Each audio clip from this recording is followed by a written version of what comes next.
हमारे देश में जब पहलगाम हमला हुआ था तो इस हमले के बाद हमारे देश के 140 करोड़ लोग ऐसे थे जिनके रगों में उबाल था, जिनके जहन में बस एक ख्याल था कि जिसने भी ये कायरानापूर्ण हरकत की है उन सबको कड़ी से कड़ी सजा मिलनी चाहिए, उन सबको सबक सिखाना चाहिए। थोड़े टाइम लोग इंतजार करते हैं, जब इंतजार लंबा होता है उसी के बाद लोग आक्रोशित होते हैं, सड़कों पर उतरते हैं, मोदी जी के खिलाफ नारे लगाए जाते हैं, यहां तक कहा जाता है कि मोदी जी एक्शन कब होगा, कब पाकिस्तान के ऊपर हमला किया जाएगा, कब बदला लिया जाएगा। इसी के जस्ट बाद जैसे ही लगभग 13 दिन गुजरते हैं हमला शुरू होता है, ऑपरेशन सिंदूर चलाया जाता है, पाकिस्तान की खटिया खड़ी कर दी जाती है। उसके बाद चाहे पक्ष हो चाहे विपक्ष हो, तमाम लोग मोदी जी और सरकार को बधाई देते हैं। बधाई देने के बाद कहते हैं कि आपने हमारा सीना गर्व से चौड़ा कर दिया, आपने हमारे जवानों का बदला ले लिया। तमाम लोग खुश थे, तमाम लोगों के चेहरे पे एक खिली सी मुस्कान थी। हालांकि कुछ लोग ऐसे हैं, उनमें से एक मैं भी हूं, जो थोड़े से असंतुष्ट हैं, जिनके दिमाग में एक चीज़ है कि यार सीज फायर जो भी होना था वो मोदी जी डिसाइड करते, ना कि डोनाल्ड ट्रंप। खैर ये एक अलग पहलू है, इस पर हम कभी बाद में बात करेंगे। लेकिन इसके बाद जो कुछ हुआ अपने आप में बड़ा हैरान करने वाला है और भारत की राजनीति को अपने आप में शर्मसार करने वाला है। दरअसल एक नेता है जिनका नाम है विजय शाह, ये मंत्री भी हैं, बीजेपी में इनकी बढ़िया साठगांठ भी है, ठीक ठाक बयान भी देते हैं, मोदी जी की तारीफ में पुल बांधते भी नहीं थकते। ऐसे ही मोदी जी की तारीफ करते हुए एक मन से इन्होंने एक लाइन बोल दी और मैं चाहूंगा कि सबसे पहले आप ये लाइन सुन लें, इसके बाद इसके बारे में मैं आपको डिटेल में बताऊंगा। ये जान लगा रहे और जिन्होंने हमारी बेटियों के सिंदूर उजाड़े थे वही कटे पिटे लोगों को हमने उन्हीं की बहन भेज करके उनकी ऐसी की तैसी करवाई। एक बार मोदी जी के लिए जोरदार ताली बजाएं।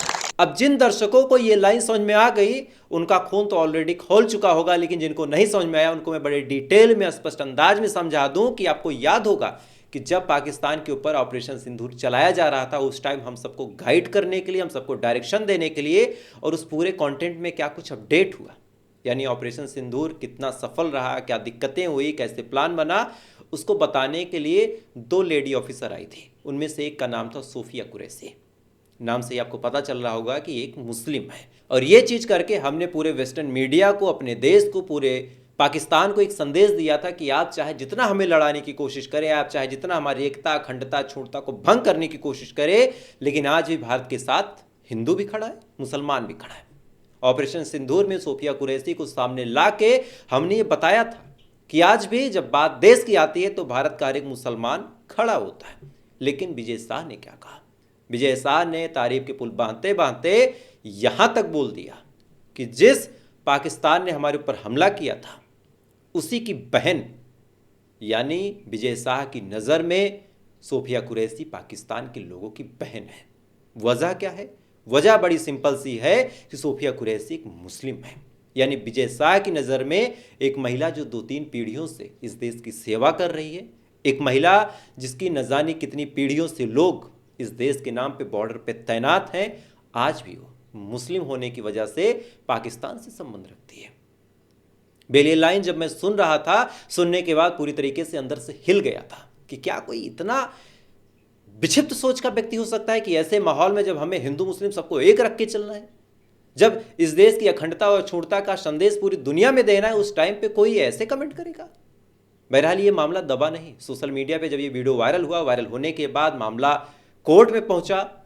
हाई कोर्ट ने स्पष्ट निर्देश दिए कि इनके ऊपर एफआईआर लॉन्च की जाए। लेकिन अफसोस की बात है कि जब से ये अपडेट आई है 4-6 घंटे हो गए, उसके बाद मैं वीडियो बना रहा हूं, अभी तक इनके ऊपर कोई एफआईआर नहीं हुई है।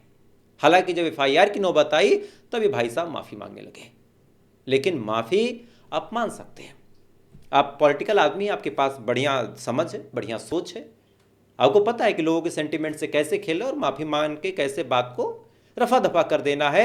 लेकिन मेरा सवाल बड़ा सिंपल सा है, मेरा सवाल बड़ा छोटा सा है कि भाई साहब आपने ऊपर ऊपर से तो माफ़ी मांग ली, आप जाएंगे कोर्ट में, वहाँ भी आप एक माफ़ीनामा दे के बच जाएंगे, लेकिन आप अपनी उस सोच का क्या करेंगे? उस सोच का क्या करेंगे जिस सोच में आपको ये बैठा दिया गया है, आपके जहन में ये बात डाल दी गई है कि भारत का मुसलमान अगर अपने आप को कटवा ले, शहीद हो जाए, टुकड़ों में कट जाए, उसके बाद भी आपकी नज़र में वो गद्दार ही है।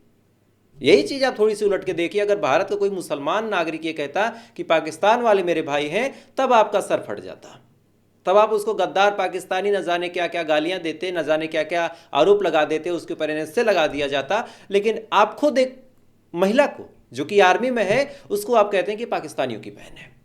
अब ऐसे हाल में सवाल ये बनता है कि ऐसे लोगों के ऊपर कार्रवाई क्या होगी, ऐसे लोग कब तक जहर उगलेंगे, कब तक, और ऐसे सवालों का जवाब कौन देगा। आज ये मेरी पहली वीडियो इस चैनल पे, इस वजह से ज़्यादा लंबा नहीं खींचूंगा, लेकिन फिर से हम उसी तेज तर्रारी के साथ आपके सामने आएंगे, फिर से सवाल पूछेंगे, भले सजा चाहे जो मिले। बाकी आपकी क्या राय है कमेंट कीजिएगा। तब तक आप अच्छे रहिए, खुश रहिए। जय हिंद, जय भारत।